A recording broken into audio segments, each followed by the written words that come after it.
ሰላም እንዴት አደራችሁ? የተከበራችሁ የፌስቡክ ተከታታዮች፣ እንግዲህ በትላንትናው ዕለት እንደሚታወቀው መንግስት የመንግስት ሰራተኛውን የኑሮ ደረጃ ያሻሽላል ብሎ ያሰበውን የደሞዝ ጭማሪ እርከን ይፋ አድርጓል። ያን ተከትሎ ደግሞ ምን አለ እንግዲህ ነጋዴዎች መንግስት ሰራተኛ ደሞዝ ስለተጨመረ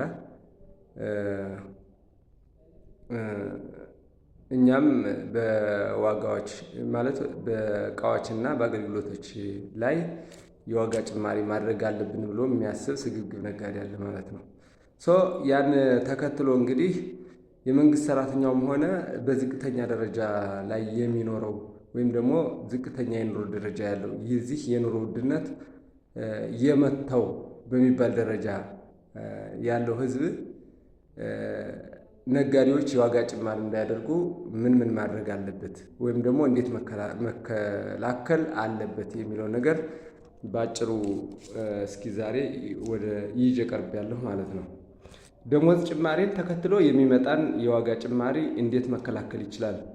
አንደኛ፣ ያለአግባብ የዋጋ ጭማሪ የሚያደርጉ ስግብግብ ነጋዴዎችን በተጠናና መረጃና ማስረጃ ማቅረብ አስቻይ በሆነ መንገድ ለህግ አካል ይዞ ማቅረብ እንዲሁም ተፈጻሚነቱን መከታተል።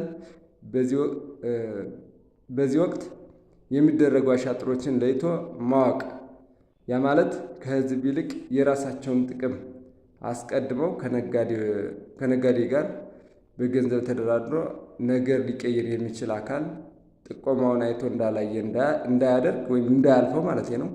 ጥቆማውን በአካባቢው ከአንድ በላይ የመንግስት ጽሕፈት ቤት አድርሶ መሞከር ነው። ያ ማለት ምንድን ነው?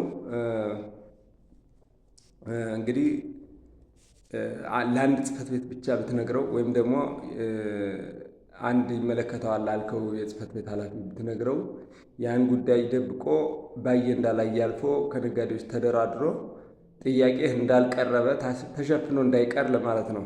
ለምሳሌ ይህን ጉዳይ የሚመለከተው ንግድና ገበያ ልማት ጽሕፈት ቤት ቢሆን ወይም ከሆነ ለአካባቢው ምክር ቤት ጽሕፈት ቤትም ጭምር ማሳወቅ ጉዳዩ ምስጢር ሆኖ እንዳይቀር ያደርገዋል ማለት ነው። ይህ ማለት ምንድነው? እንግዲህ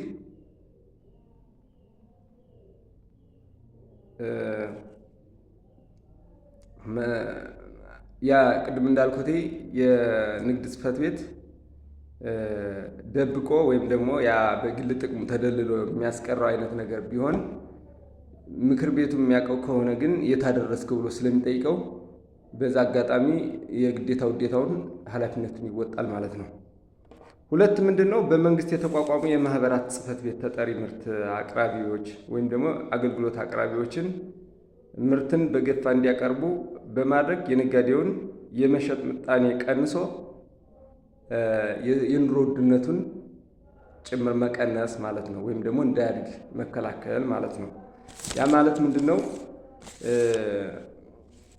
ነጋዴው ደንበኞቹን በዋጋ ጭማሪ አስመርሮ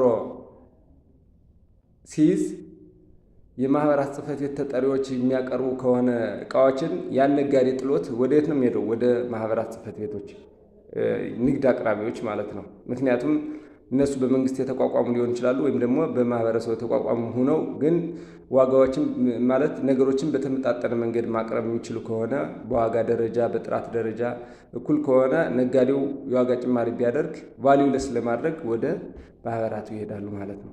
ማህበራቱ ይህን ሲያደርጉ ነጋዴው እቃውን መሸጥ ስለሚፈልግ ምን ያደርጋል? የጨመረውን የዋጋ ጭማሪ ቀንስና ደንበኞችን መልሶ መያዝ ይፈልጋል ማለት ነው። በዛ መንገድም የማስተካከል ስራ ሊሰራ ይችላል ማለት ነው። ሌላ እንግዲህ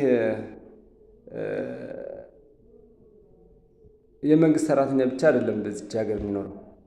የመንግስት ሰራተኛ ብቻ አይደለም እዚች ሀገር የሚኖረው ስንል ደግሞ ምን ማለታችን ነው? ሌላ ማህበረሰብ አለ በዝቅተኛ ኑሮ ደረጃ የሚኖር የዋጋ ጭማሪ በዚህ ልክ ነው የሚጨመረው ማለት ነው። ለመንግስት ሰራተኛው ብቻ ተብሎ አይደለም የሚጨመረው። ያ ዝቅተኛ ኑሮ የሚኖረው ደሞዝ አይጨመረውም ወይም ደግሞ ደሞዝ የለውም፣ በሌላ ስራ ነው የሚተዳደረው። ለመንግስት ሰራተኛው ተብሎ የሚጨመር የዋጋ ጭማሪ ወይም ደግሞ የሚመጣ የኑሮ ውድነት በዝቅተኛ ደረጃ ያሉትን ማህበረሰቦችም ስለሚነካ እነሱም ይህን ጉዳይ አጢነው በጋራ የመከላከል ስራ ሊሰሩ የሚገባቸው አካል ናቸው ማለት ነው። ነጋዴው ሁሉ ባይባልም አንዳንዶቹ ወንበዴዎች በሚባል ደረጃ ስለሆኑ ምንም አይመለከታቸው ይሆናል።